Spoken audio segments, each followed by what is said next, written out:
আসসালামু আলাইকুম রহমতুল্লাহ।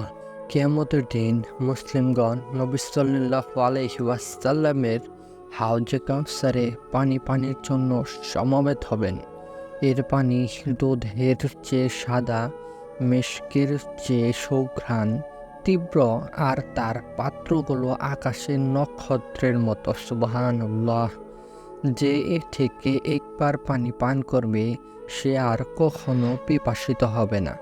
হাদিসে এসেছে, আবু হুরায়রা রাদিয়াল্লাহু তাআলা আনহু থেকে বর্ণিত, তিনি বলেন, রাসূলুল্লাহ সাল্লাল্লাহু আলাইহি ওয়াসাল্লাম বলেছেন, হাউজে কাউসারের আমার উম্মতের সমবেত হবে।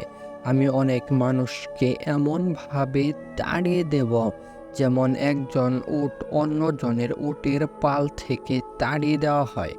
সাহাবেগণ জিজ্ঞাসা করলেন, ইয়া রাসূলুল্লাহ, আপনি কি আমাদের তখন চিনবেন? রাসূলুল্লাহ সাল্লাল্লাহু আলাইহি ওয়াসাল্লাম বললেন, হ্যাঁ, তোমাদের এমন কিছু আলামত আছে যা অন্যদের নেই। তোমরা আমার কাছে উপস্থিত হবে আর তোমাদের ওযুর স্থানগুলো চকচক করতে থাকবে। তোমাদের একটি দলকে আমার থেকে দূরে সরিয়ে দেওয়া হবে। তারা হাউজের কাছে পৌঁছতে পারবে না। সে সময় আমি বলবো, হে আমার প্রভু, এরা আমার অনুসারী। তখন এক ফেরেশতা উত্তর দিবেন, আপনি কি জানেন আপনার পরে তারা কি প্রচলন করেছে? আপনি মারা যাওয়ার পরে এরা বিভক্ত হয়ে গিয়েছিল।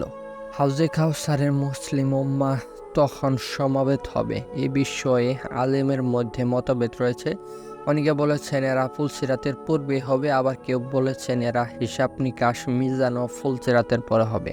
রাসূলুল্লাহ সাল্লাল্লাহু আলাইহি ওয়াসাল্লাম আরও বলেছেন, আমার হাউজের প্রশস্ততা হবে 1 মাসের সমান দূরত্ব, আর পানি দুধের চেয়েও সাদা, সুঘ্রাণ মেশকের চেয়েও উত্তম, আর তার পাত্রগুলো আকাশের নক্ষত্রের মতো।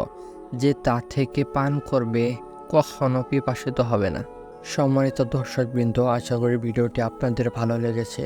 ভিডিওটি যদি ভালো লেগে থাকে, মহান আল্লাহ তাআলার বাণী মানুষের মাঝে শেয়ার করে দিন, এবং আমাদের চ্যানেল নতুন দর্শক হয়ে থাকলে চ্যানেলটিকে সাবস্ক্রাইব করে পাশে থাকা বেল আইকনটি ক্লিক করে দিন, যেন পরবর্তী ভিডিও আপনি সবার আগে পেতে পারেন।